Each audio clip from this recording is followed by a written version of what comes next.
ඉතින් අපි අසක්ස පන්සලත් බලලා දැන් අපි යන්නේ අනිත් තැන. මොකක් කියලාද ඔයගොල්ලන් හිතන්නේ? දැන් නම් උලන් දන්නවත් ඇති නේද? ආසම එක මොකක්ද එහෙනම් කියන්න බලන්න. මොකද්ද? උඩට යන්න කොහේ උඩට යන්නද නේ? ඈ කොහේ උඩට යන්නද?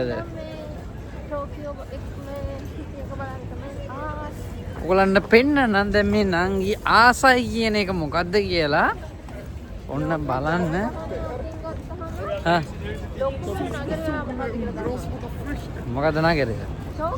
ටෝකියෝ නේ. එහෙනම් ටෝකියෝ නගරය ගොඩාක් උසකින් ඉඳලා බලන්න තමයි අපි හදන්නේ. දැන් යන්නේ අපි අන්න ඔයගලන්ට පේනද පිටපස්සේ කුළුණා අන්න ඒක ටෝකියෝ ස්කයි ට්‍රී එක තමයි දැන් බලන්න යන්නේ.